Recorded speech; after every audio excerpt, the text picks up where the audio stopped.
Five,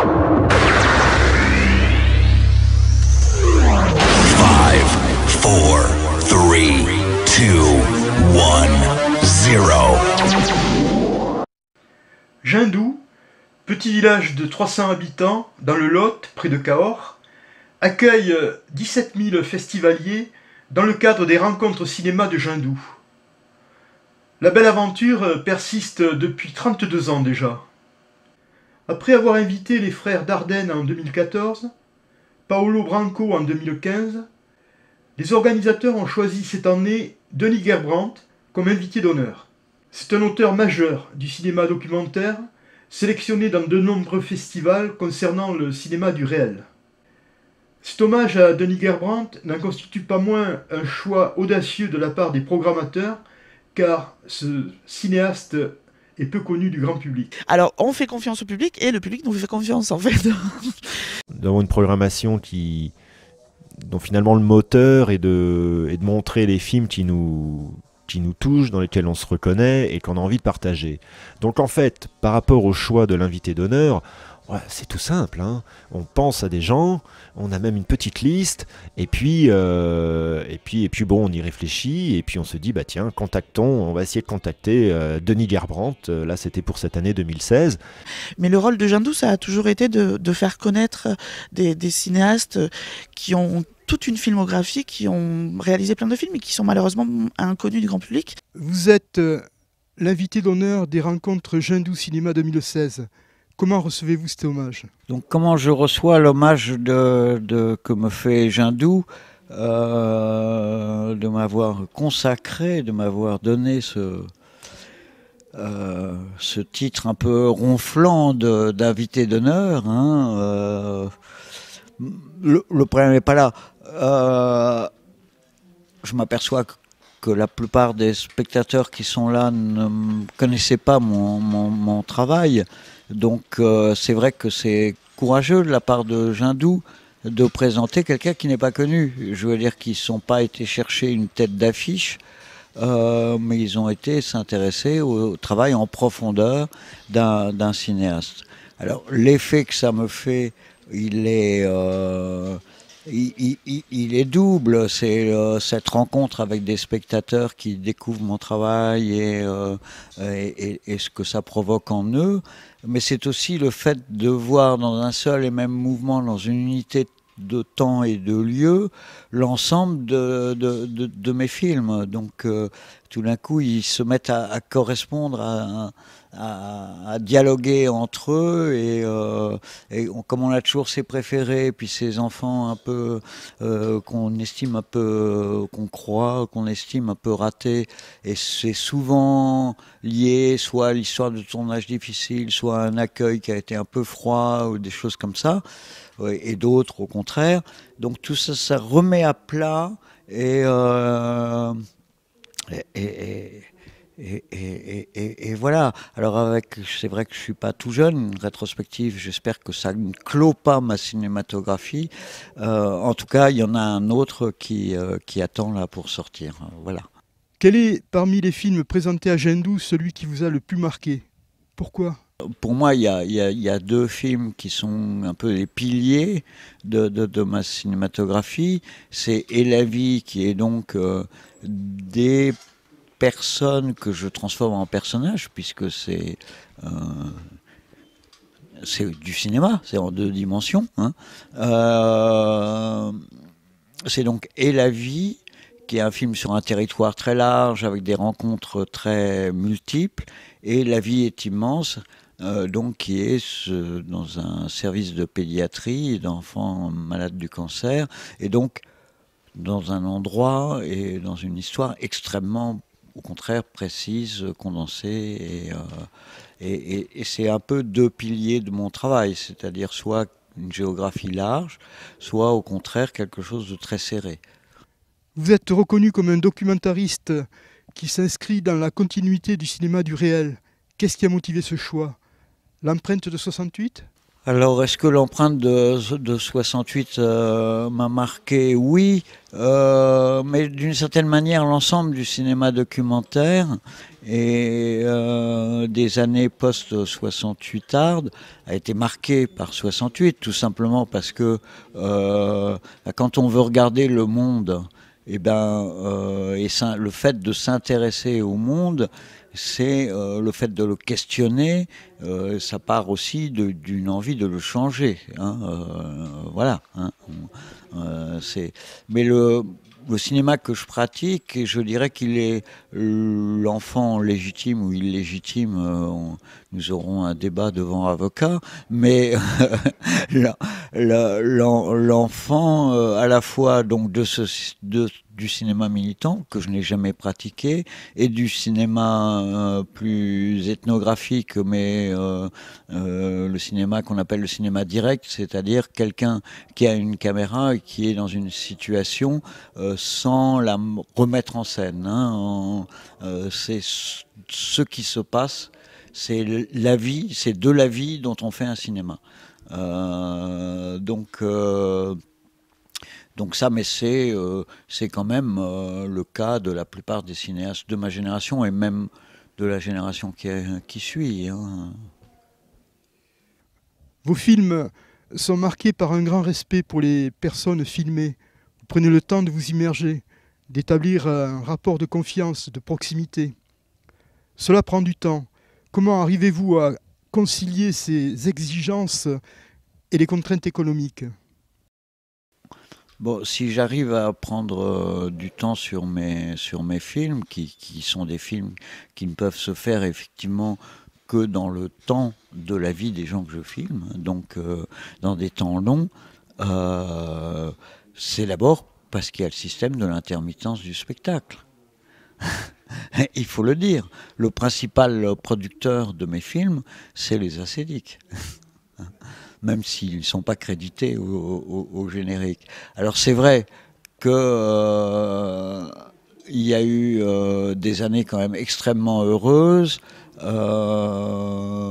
qui ont duré jusqu'aux années pratiquement 2000, où il y avait un souci sur les chaînes publiques et en particulier Arte, de produire des films dont la forme n'était pas préécrite, dont l'aventure filmique, le fait d'aller filmer sur le terrain n'était pas programmé, et que de plus en plus on arrive à une espèce de la part des chaînes de télévision, y compris Arte, à ce qu'on appelle un formatage, c'est-à-dire une exigence de forme, une exigence plus de forme que de sujet d'ailleurs, hein, extrêmement contraignante, et ça c'est très dommageable. Enfin, et ça ne correspond qu'à une logique d'enquête de marché.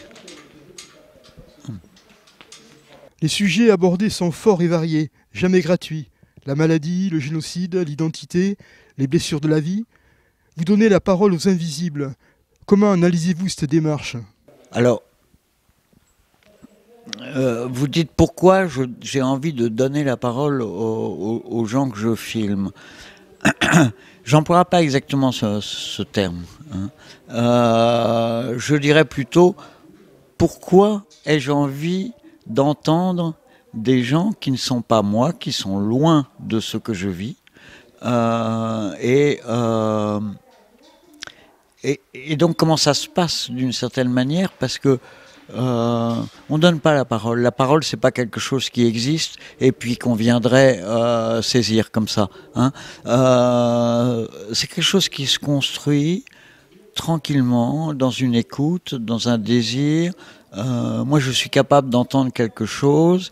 La personne qui me parle va aller dans le sens de ce que je suis capable d'entendre, et ce que je suis capable d'entendre va dans le sens de ce qu'elle peut avoir envie de travailler. Hein, de travailler au sens où parler, s'exprimer, parler pas tellement de soi, parce que c'est pas des portraits que je fais, hein, mais de son expérience de la vie, ce qui est quand même très différent, et donc de ce qu'on peut transmettre aux autres de son expérience de la vie. C'est quelque chose de très simple, hein. C'est quelque chose qui devrait être évident d'une certaine manière, hein. C'est que si on parlait devant une caméra, c'est parler de son expérience pour enrichir les autres, hein. Dans vos films, un personnage principal est investi du rôle de guide. Il va représenter la communauté, expliciter le sujet. Pour autant, le filmeur, monteur, réalisateur garde le contrôle. N'êtes-vous pas sur le fil du rasoir? Il y a un fil du rasoir entre effectivement ce que chacun peut avoir envie, je dirais même plutôt besoin d'exprimer, et puis ce qui va constituer le fil de mon film. Donc c'est et l'unité donc du propos de mon film, évidemment. Donc c'est aussi là qu'intervient mon choix. C'est-à-dire je choisis d'aller vers telle ou telle personne en fonction aussi de ce que je peux en attendre dans le cadre de la recherche globale de mon film. Et donc je dis bien d'une certaine manière, à la fois je choisis et à la fois je suis choisi. Parce que être dans un film, c'est un peu une prise de risque, c'est un travail, ça prend du temps, c'est sollicitant et c'est d'une certaine manière dangereux. Tout simplement parce que si vous fouillez un peu en vous-même, voilà, c'est dangereux de parler de soi, hein. Je ne parle pas du regard des autres, c'est simplement de soi à soi, hein. Avec le recul, quelles sont les contraintes et les limites de ce type de cinéma que vous avez choisi? Alors il y a une limite qui est très simple dans mon cinéma et qui peut être contraignante. C'est de ne pas filmer l'autre dans une situation d'humiliation ou d'une difficulté ou à la limite de l'échec. Je vais prendre des exemples, ce sera plus simple. Quand j'ai filmé les enfants à l'hôpital, ils m'ont exprimé très précisément, il ne faut pas nous filmer quand ça va mal. Il ne faut pas, effectivement, les enfants subissent des traitements qui peuvent leur donner des douleurs extrêmement dures au niveau des intestins. Donc, ils ont besoin de ce qu'on appelle un haricot dans lequel ils vont déglutir. Et, bah oui, on ne va pas filmer un enfant en train de déglutir, hein, je veux dire, ça c'est évident. Je repense à un autre exemple, j'étais dans un collège et il y a deux enfants qui se retrouvent dans le bureau de la principale adjointe et là ils étaient en situation d'humiliation. Donc il y avait quand même une situation qui était intéressante. Il fallait le filmer. Ils m'ont dit « Oh Denis, tu peux pas faire ça. Tu peux pas nous faire ça. » Et donc j'ai pas filmé. Quels sont vos projets? Là, j'ai pas de projet. Je suis en train de finir un film, ce qui n'est pas exactement la même chose. Je suis en train de finir un film et là, je peux vraiment dire avec un monsieur qui est originaire du Mali, qui est malien, qui travaille depuis plus de 20 ans en France, à vider nos poubelles, faire nos cages d'escalier, nettoyer les bureaux et qui vit dans un foyer, 2 personnes officiellement dans une pièce de 9 mètres carrés. Souvent, on accueille quelqu'un qui est en difficulté, évidemment, secret de polichinelle,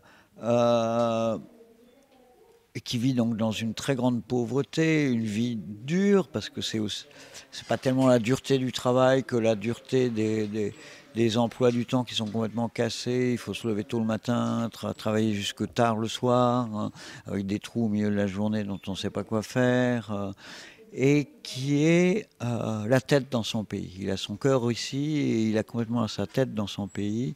Et cette espèce de double distance est quelque chose d'extrêmement émouvant parce que c'est un homme Oui, il y a des gens, là, ils sont en train de se plaindre pour n'importe quoi, de râler, et lui, il se plaint jamais.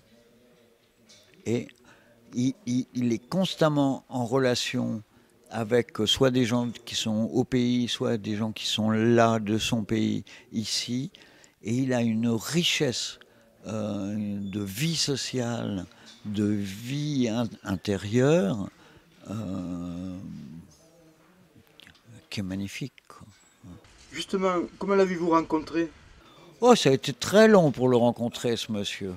J'ai passé plusieurs mois dans une permanence juridique d'un syndicat et j'ai cherché à parler avec des gens et